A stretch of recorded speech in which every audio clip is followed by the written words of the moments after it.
भी मत रख भाई, दिलों में रख, दिलों में रख। क्या मांग रहे थे? चांद नहीं, चांद नहीं मांग रहे थे, नौकरी मांग रहे थे। बेवफा बावफा नहीं होता, वरना इतना बुरा नहीं होता। हमने तो सोचा था, बाद लुटने के ये पता चला कि रहजन रहनुमा नहीं होता। West professor Manoj Kumar Jha.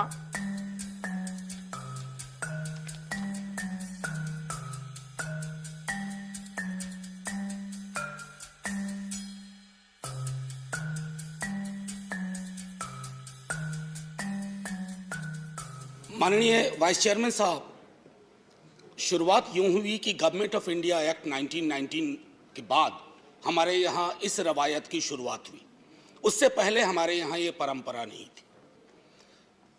एक और ऐतिहासिक तथ्य जो मैं सदन के अपने साथियों के समक्ष रखना चाहूंगा कि 1950 में भी 31 जनवरी को ही अभिभाषण हुआ था। 31 जनवरी 1950, जब हमारे तब के महामहिम डॉक्टर राजेंद्र प्रसाद, जो बिहार से आते थे, देश के सम्मान्य नेता थे, उन्होंने अभिभाषण दिया था। तो 72 वर्ष बाद ये एक संयोग है, लेकिन 72 वर्ष के अभिभाषणों के दायरे में अगर सर सोचे तो कई चिंता की लकीरें हैं, और चिंता की उन लकीरों को हमने अभिभाषण के पक्ष में, अभिभाषण के दौरान नहीं देखा। इसलिए मैं शुरुआत करूंगा कि बेवफा बावफा नहीं होता, बेवफा बावफा नहीं होता, वरना इतना बुरा नहीं होता। हमने तो सोचा था, बाद लुटने के ये पता चला कि रहजन रहनुमा नहीं होता। खैर, बहरहाल सर, मैं कुछ छोटी छोटी चीजें इस संदर्भ में रखना चाहूंगा। सभापति महोदय, मुझे पता है कि इस संदर्भ की गरिमा क्या है। राष्ट्रपति का अभिभाषण एक बहुत बड़ी चीज होती है, देश का एक ब्लूप्रिंट होता है, एक दिशा और दशा देने की कोशिश होती है। हम विपक्ष में हैं, लेकिन देश की दशा और दिशा से चिंतित अगर हम हैं तो अभिभाषण की पंक्तियों में भी वो चिंता की लकीरें दिखनी चाहिए थी। जब वो चिंता की लकीरें नहीं दिखती हैं तो एहसास होता है। कभी कभी मैं सोचता हूं माननीय सभापति महोदय कि महामहिम सोते जागते अपने सलाहकारों से बात करते, टेलीविजन देखते, सोशल मीडिया देखते, संवाद करते, क्या उनको नहीं लगता होगा कि देश के विजुअल्स बहुत अच्छे नहीं हैं? छात्रों पे आंसू गैस के गोले क्या मांग रहे थे? चांद नहीं, चांद नहीं मांग रहे थे, नौकरी मांग रहे थे। और वो 2 करोड़ वाला भी नहीं मांग रहे थे, कह रहे थे बाकी वाला बचा हुआ दे दो। आपने लाठियां बरसाई। तो मैं ये सोचता हूं कि महामहिम के अभिभाषण में अगर इस तरह की चिंता ना हो तो सर, भाषण ना कागज का पुलिंदा लगता है, और अच्छा नहीं लगता है उसे कागज का पुलिंदा कहना। दूसरी चीज माननीय सभापति महोदय, कोरोना पर मैंने विस्तार से इस सदन में चर्चा की है। कोरोना को लेकर के भी जो चिंता आनी चाहिए थी वो नहीं आई। अब आइए अर्थव्यवस्था के बारे में मैंने कहूं, बजट को उसके लिए मैंने तय किया हुआ है, लेकिन मेरा मानना है कि सन 50 से लेकर अब तक किसी की भी सरकार हो, मैं जानता हूं ये लिखा कहां जाता है, लेकिन जहां लिखा जाता है मैं आग्रह करूंगा कि अगर हम सोच सके, सत्ता पक्ष और विपक्ष, तो राष्ट्रपति के अभिभाषण को दलीय दायरों से ऊपर कर दीजिए। राष्ट्रपति का अभिभाषण, कल को आपकी सरकार ना हो, ये मैं अपील बाकी लोगों से भी करूंगा जो सरकार में आएंगे कल को, कल नहीं आएंगे परसों आएंगे, कभी तो आएंगे। मैं सिर्फ ये कहना चाहता हूं कि सर, अभिभाषण को एक नॉन पार्टीजन डॉक्यूमेंट बनाइए, नॉन पार्टीजन डॉक्यूमेंट। राष्ट्रपति देश के राष्ट्रपति हैं, उनके सरोकार में देश का सरोकार दिखना चाहिए माननीय सभापति महोदय। अब दिक्कत ये होती है ना माननीय सभापति महोदय कि अभिभाषण में सर्वेश्वर की एक लाइन थी सभापति महोदय, अगर तुम्हारे घर के एक कमरे में लाशें सड़ रही हो तो क्या तुम दूसरे कमरे में प्रार्थना कर सकते हो? अगर तुम्हारा जवाब हां है तो मुझे तुमसे कुछ नहीं कहना है। इसी यही रख करके बात मैं खत्म करता हूं इस संदर्भ की।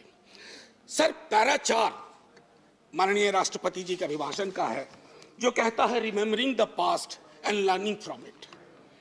सर, इतिहास की एक अपनी स्मृति होती है और स्मृतियों का एक इतिहास होता है, और विश्व इतिहास गवाह है सर।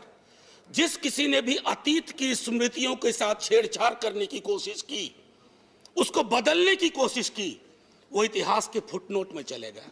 इतिहास नहीं बदला, वो इतिहास के फुटनोट में चले गए। नेताजी सुभाष बोस, अरे देश के नेताजी हैं, आपने उनको इंपीरियल कैनोपी में रखने का, अगर नेताजी कहीं से आ जाते हैं तो कहते कैनोपी मत रख भाई, दिलों में रख, दिलों में रख। मैं ये इसलिए कह रहा हूं, मैंने नेताजी की चिट्ठियां पढ़ी हैं नेहरू जी के नाम, मैंने नेताजी की चिट्ठियां पढ़ी हैं बापू के नाम, मैंने नेताजी की चिट्ठियां पढ़ी हैं तमाम उस दौर के लीडर्स के नाम। कहां कद था नेताजी का, नेहरू जी का, बापू का, पटेल का, और विवेचना कौन लोग कर रहे हैं? मैंने इसी सदन में कहा था कि बौनी समझ के लोग लंबा इतिहास नहीं लिख सकते, लंबी लंबी लंबी लकीर नहीं खींच सकते। एक बार चिंता करिएगा सर, मैं ये कह रहा हूं कि बापू के राम की संकल्पना करिए। इससे पहले एक हल्के में एक बात कहूं माननीय सभापति महोदय, मैं कभी कभी सोचता हूं 1952 में पहला चुनाव लड़ा हमने सर। 52 में हम पार्टीशन से निकल के आए थे, पीड़ा थी बहुत, लाखों लोग मारे गए उधर और लाखों लोग मारे गए इधर। लेकिन सर 52 का चुनाव हुआ था समावेशी विकास पर, रोजगार पे। 70 साल बाद हम चुनाव लड़ रहे हैं किस चीज पे? देख लीजिए। मुझे तो कभी कभी ताज्जुब होता है कि पाकिस्तान में चुनाव हमारे नाम पे नहीं होता है, लेकिन हमारे यहां चुनाव पाकिस्तान के नाम पे होता है।